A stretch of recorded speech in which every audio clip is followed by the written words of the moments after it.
Wow.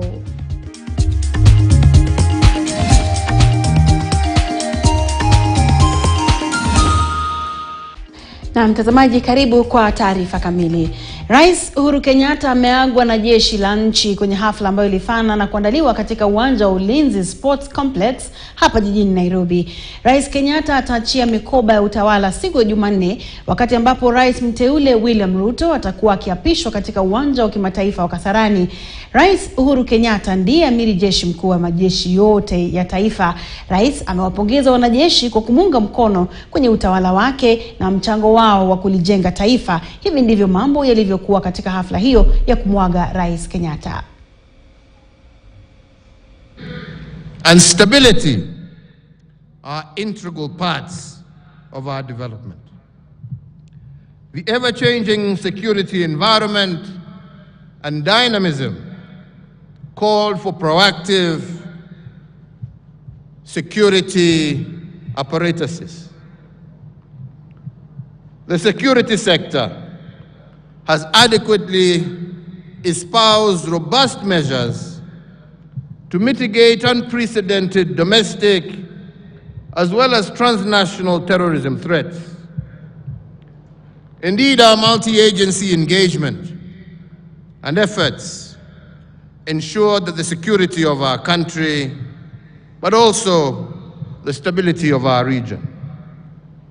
And indeed, the commitment of KDF and indeed all our security agencies to performing their duties within and beyond our borders has been priceless. Investing in the capabilities of the security agenda and agencies was critical to my agenda. The modernized capabilities and the infrastructure setting up at strategic locations around the country ensured the security forces effectively undertook their constitutional mandate. In addition, the geostrategic military installations established in various parts of the country are a milestone for national, regional, as well as global security operations. On the other hand, as has been stated, the National Defense University, Kenya, will also spearhead strategic, scholarly discourse in security while safeguarding Kenya's interest in the national as well as in the regional arena. So, ladies and gentlemen, I cannot emphasize enough that a peaceful and stable Kenya is founded on our unity, but also on our patriotism. The cooperation among ministries, departments, and agencies in a whole-of-government approach is vital in safeguarding our unity.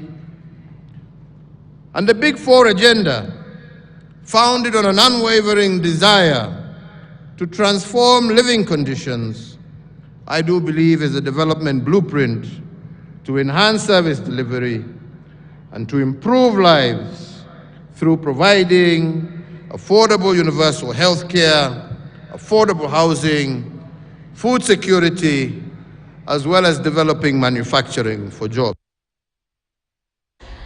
Na Moses Wetangula ndiye spika mpya wa bunge la taifa baada ya kumshinda Kenneth Marende kwenye kinyang'anyiro hicho kilichofanyika hapo jana. Wetangula alizoa kura 215 dhidi ya Marende ambaye alipata kura 130 katika awamu ya kwanza ya uchaguzi. My second assurance to this house is that I will actively maintain committee with other constitutional bodies, promote consultation and cultivate healthy relations with the bounds of our constitution, within the bounds of our constitution and our governing statutes. In the exercise of our oversight functions over state offices and public bodies, I will strive to ensure that all material information necessary for the work of Parliament is availed in a timely fashion by the persons in the National Executive ultimately responsible to this House. I shall strictly enforce the requirement enshrined under Article 153, 3 and 4 of the Constitution, which requires Cabinet Secretaries to attend before the committees of the House to exhaustively answer questions and give full and regular reports on matters under their control. Naam, hongera kwa ushindi huo Moses Wetangula. Na huku Seneti na Bunge la Taifa yakipata viongozi wapya na Rais mteule William Ruto akitarajiwa kuapishwa, Wakenya wa matabaka mbalimbali wameelezea matarajio yao. Hebu tuwasikize. We call upon himself to be the president of national unity. The presidency is a symbol of national unity, and this is time that we want to see he reunites the entire country. That even those who never voted for him, he is the president for everybody. Number two, all his promises, he needs to really implement them without fear of contradiction. Two, without discrimination, that this section never voted for him. He is a president for all Kenyans, irrespective of who voted for him also. Three, we need to focus on devolution. Devolution needs to work. Now the election is gone. Devolution has to work. All the 47 counties has to deliver their mandate. As much as the president will deliver their national mandate, the 47 counties need to deliver their national mandate. Projects that are ongoing. One of them is, for example, Mamboleo Miwani Road, which we expect to be completed in due course. The other one is the Afri-Cities Convention Center here in Mamboleo, and many others that should have been on course by the time the handshake was going on or at the time of the election. He committed to their continuity and he committed to their completion. We hope that he honors his word, because this should work for the benefit of all citizens regardless of. Matarajio yangu kwa utawala wa Rais Ruto ni kuwa atazingatia maslahi ya bei ya chakula, kwa sababu katika manifesto yake na akizunguka nchi yetu akipeana hope kwa wananchi, alisema atapunguza bei ya chakula. Hiyo ndio sana sana tunatumaini, na pia tunatarajia apunguze mambo na corruption. Tuna matumaini makubwa sana kama wananchi wa Kenya. Mimi naitwa Genesis wa pikipiki kutoka Nyeri Town. Mimi matarajio yangu kutoka kwa Rais William Samoei Ruto, ile mafuta ishuke ikuje 70 ama ite palita. Uga itoke 250 irudi 100.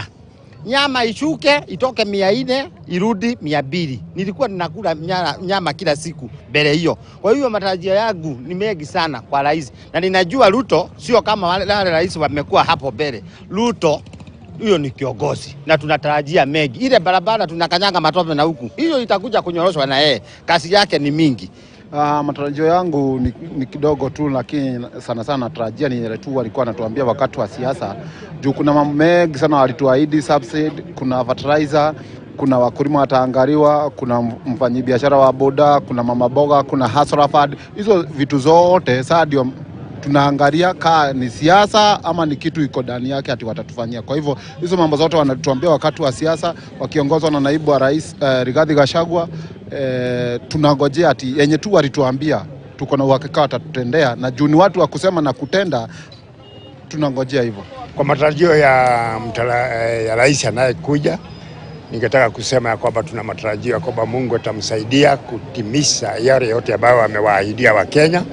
Maana tangu tulipopokea uhuru kumekuwa na maagano mengi na majadiliano mengi, lakini yote haijafaidi wa Kenya vilivyo. Serikali ikifanya kitu ya gushe bei ya chakula ya kuku, hii mayai nayo itapanda. Mimi ni muuzaji hata wa maziwa. Maziwa sasa tunanunua bei kali sana, 70 shillings per liter.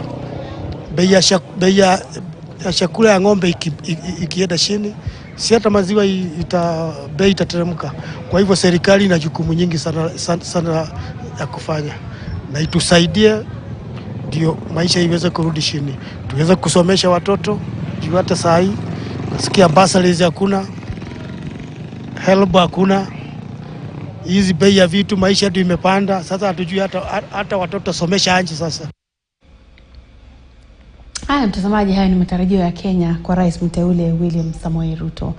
Na katibu mkuu wa muungano wa vyama vya wafanyikazi nchini KOTU Francis Atwoli amewataka wafanyikazi nchini na Wakenya kwa jumla kushirikiana na Rais mteule William Ruto ili kuliendesha taifa.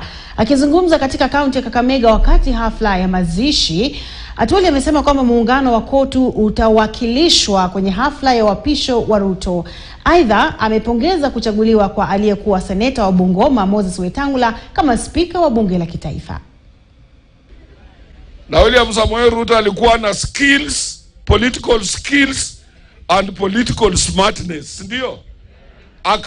Wazungu wanasema outsmarting, akatua outsmart. Hata sisi upande wa wafanyikazi tumepitisha, tumempa congratulation, tumemwambia aendelee, labda atasaidia wafanyikazi zaidi kuliko vile tulivyokuwa tunafikiria. Tumekubali siku ya swearing in baada itakuwa ni Jumanne, tutawakilishwa huko pia na viongozi wa wafanyikazi siku hiyo. Kwa hivyo sisi tumefanya nini? Tumekubali takuwa huko na tumeambia wafanyikazi wote waende huko.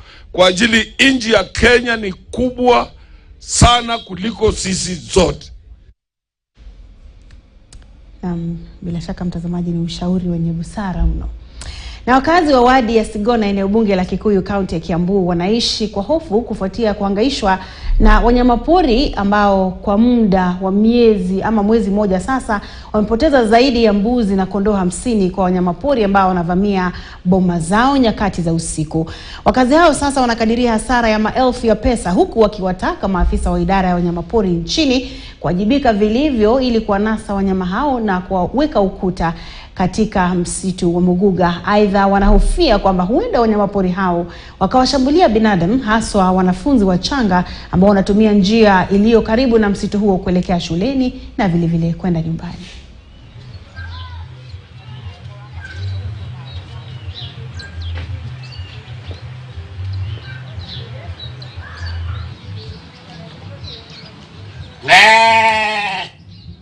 Hii sio mbwa, sababu inakuja usiku wa manane na inagonga kwa kifua, inaangusha. Ikiangusha inatoa roho. So this one is very dangerous, sababu tunaogopa hata sisi. Na afisi zimeonekana within the area, na sasa inaonekana inakula hapa, after 3 days inatulia kidogo alafu inarudi tena. Tuko neighbor na Muguga Forest, lakini kwa ufupi kumekuwa na wanyama wa pori. Wamekuwa wametusubua sana. Fisi na chui imekuwa kwa hii msitu, na lakini serikali hakuna hatua inachukua. Mimi nimejaribu kuongea na watu wa wildlife, wamekataa kabisa. Hata niko na picha za ile buzi zangu zimekuliwa, saa hii imekula ya neighbor. Sasa sisi tuko kwa hatari kubwa ambayo hata siwezi kuelezea, kwa sababu sasa imeenda to an extent. Kwa sababu sasa hatuwezi, hata watoto watu wakienda shule hatujui wanaenda aje na watarudi aje. Na aliyekuwa mbunge wa Nambale John Sakwa Bunyasi amewasilisha kesi ya kupinga ushindi wa Paul Nyongesa Otuoma kama gavana wa kaunti ya Busia na kusema kwamba uchaguzi huo ulikumbwa na wizi wa kura. Akizungumza na wanahabari mjini Busia, Bunyasi alisema kwamba amewasilisha kesi hiyo katika mahakama kuu mjini Busia. Bunyasi aliwania ugavana kupitia tiketi ya chama cha ANC amesema uchaguzi huo haukuendeshwa kwa uwazi, huku akisema kwamba ameomba mahakama kutupilia mbali uteuzi wa Otuoma. Tengeneza petition imesha wekwa ndani kwa judiciary.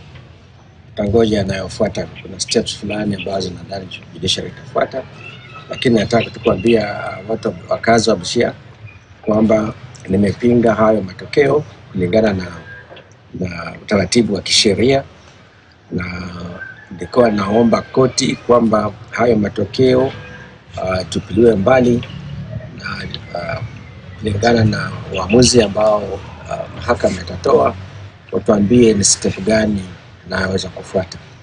Kwa hivyo ningelipenda tu kumuelezea kwa wale ambao walikuwa wananiuliza tunachukua hatua gani. Sikutaka kusema chochote kabla sijakuwa tayari na petition yenyewe. Petition ikishakubaliwa baadaye huwa ya public document, nyinyi mtapata nafasi ya kuiona pia.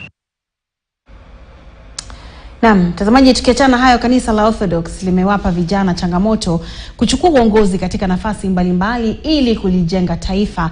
Mwadhama askofu mkuu wa kanisa hilo Andreas Makarios ameyasema hayo katika kanisa la Mtakatifu James Orthodox lililoko Kanyariri katika kaunti ya Kiambu wakati wa uchaguzi wa kanisa katika kaunti hiyo. Uchaguzi huo uliandaliwa na chama cha vijana wa kanisa hilo ambao uliwaleta vijana kutoka pembe mbalimbali za taifa.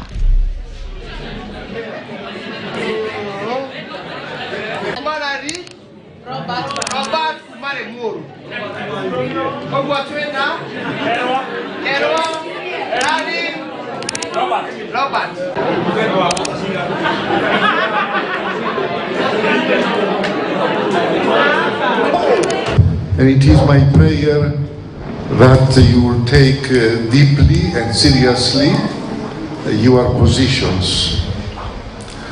As I have been saying always, bishop and priests, they cannot do the work by themselves. It is impossible. We need the young people to assist us. We need the young people to give us a lot of hope and encouragement. Halmashauri ya maendeleo ya ukulima nchini ADC imetangaza imefanikiwa kurejesha zaidi ya ekari 6,000 za ardhi yake ambayo ilikuwa imenyakuliwa kinyume cha sheria hapa nchini. Mkurugenzi mkuu wa halmashauri hiyo Ali Bule amesema ekari 3,000 zilirejeshwa kutoka kwa wanyakuzi katika shamba la Kisiwani Top Farm katika eneo la Magarini, kaunti ya Kilifi. Akizungumza wakati wa ziara ya bodi mpya wa kurugenzi, halmashauri hiyo imesema iko na mikakati ya kujenga ua ili kuzingira kila shamba lake kama njia moja ya kuzuia yasinyakuliwe na wanyakuzi.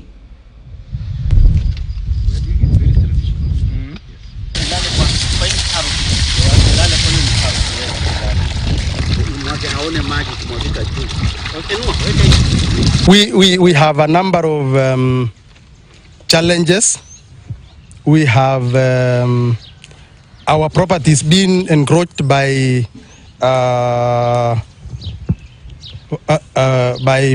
poachers, by the local community, members of the local community. We have challenges of personnel. We have millions of acres of land that we would wish to maximize their production, and our wildlife in our farms are also threatened by poachers, and we would wish to, as a team, come up with some way forward on how to mitigate those challenges. The hiving and subdivision was at a rate of 25,000 per acre. But unfortunately, the buyers, even diaspora people, they were coming to buy at a very low cost because each acre was costing only 10,000. And the last time you remember, we warned them that if the price is too low, then they should avoid that. When we come now to the boundaries, it is not easy to put a boundary wall or a trench on a 1.7 million acres. But what we can do is intermediary points with the coordinates. And that one we are going on with it. And it will be very easy because even if you approach it, because it will be geo-referenced, we shall be able to identify it. Mamlaka ya barabara kuu nchini Kenya sasa itaanza kutumia teknolojia kwenye vivuko vyote ambavyo ni vya kupima mizani ukanda wa kaskazini kama njia moja ya kuimarisha huduma zake. Hatua hii imepunguza misongamano ya watu na hata mazingira ya mara kwa mara kwenye vivuko hivyo kwa 70% na hata kuboresha utoaji wa huduma. Miongoni mwa vivukio ambavyo vimenufaika ni Gilgil, Mai Mahiu, Suswa, na huku idadi ya vivukio tamba ikiongezwa. Kwa mujibu wa kampuni ya Danka Africa, kampuni ambayo inaratibiwa kusimamia vivukio, viwango vya kufuata maagizo, masharti hayo mapya viko 99%.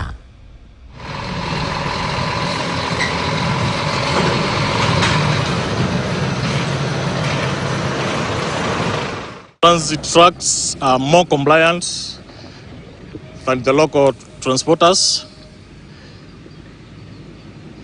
I would put transit trucks at 99.5% and the local transporters maybe at 90%. And the challenge we have with local transporters is that they avoid the weighing bridge, and that's where we carry out mobile monitoring. We have a mobile weighing bridge that patrols our road network for transporters that avoid the weighing bridge or they are not destined to places along this road where the weighing bridge is. Agnes Mataine Pareyo ameandikisha historia katika kaunti ya Narok baada ya kuchaguliwa kama mwanamke wa kwanza kuwa mbunge wa eneo bunge la Narok Kaskazini. Mama huyo wa watoto 4 amesema safari hiyo imekuwa na changamoto chungu nzima, ikizingatiwa kwamba wanasiasa wengi katika eneo hilo walikuwa wanampuuza na kuunga mkono wanaume waliokuwa wanamezea mate wadhifa huo. Pareyo ambaye alipata umaarufu kutokana na juhudi zake za kukabiliana na ukeketaji katika eneo hilo, aliwahi kuwania kiti hicho mwaka 2017 ambapo alibwagwa kwenye mchujo. That education is power, and it's only after they have gone to school they can sustain their beliefs and the wishes of their own hearts, because the law is also there to protect them. But when you are ignorant, you cannot even know how to use the law. And I also want to ask them not to worry, because a woman is an MP, because what they will see is development. And I think all what they need is to develop. And I'll make sure that no single cent that is going to the wrong places. All their money, if we happen to bring back CDF, because there are issues with CDF, which we look forward to making sure that it comes back to these people, because that is the only money that we think comes directly and goes directly and is managed by the people themselves. Na hali ya kiangazi na ukosefu wa maji inazidi kuhangaisha wakazi wa Kitui, na sasa idara ya kitaifa yenye mamlaka ya kudhibiti ukame nchini NDMA imeahidi kukarabati na kupanua chemichemi za maji zilizoko kwenye maeneo tofauti ya kaunti hii. Aidha, idara hiyo imetumia kima cha shilingi milioni 32.5 kuchimba mabwawa 6 ya maji katika kaunti ya Kitui. Kaunti ya Kitui ni mojawapo ya kaunti 20 ambazo zimeathirika vikali na ukame nchini. Ilikuwa kubwa, unaona ile kitu iko hapo katikati.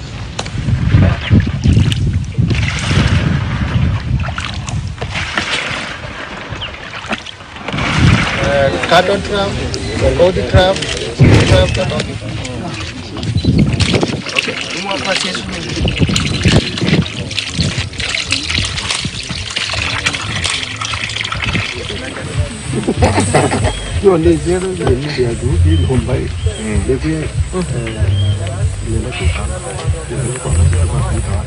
Shukrani kubwa sana kwa ajili ya hii maji, ya hii project tuko nayo hapa ya Mbarani Adhindam. Kabla hatujaletewa hii project ya hii maji, tulikuwa tunasumbuka sana, kwa sababu tulikuwa tunaenda karibu kilomita 10 mahali tunachota maji mtoni, na wengine hata hawana punda. Wengine tulikuwa tunabeba mitungi kwa mingongo, na tulikuwa tunachoka sana.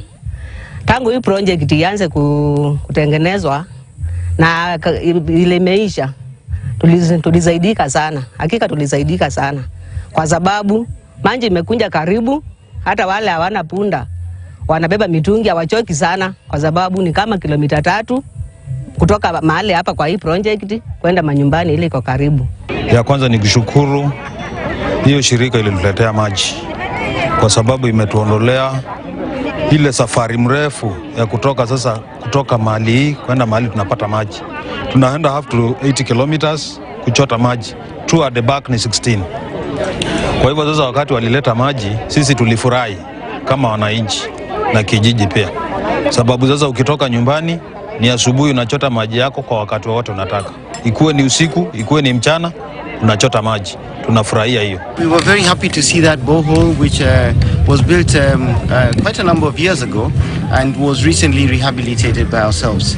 The borehole has a yield of 14 cubic meters per hour and is currently feeding 300 households. So for us, the important thing is very often we complain that we do not have water. Now here's a situation where we have water that can be used by more people. So the challenge that is upon us now is to reticulate this water to more households so that they can be able to pump more water out of this borehole and get it utilized by more livelihoods and livestock. Na mtazamaji, tupate mapumziko mafupi mno na kisha nitarejea na taarifa zaidi. Salia hapo hapo.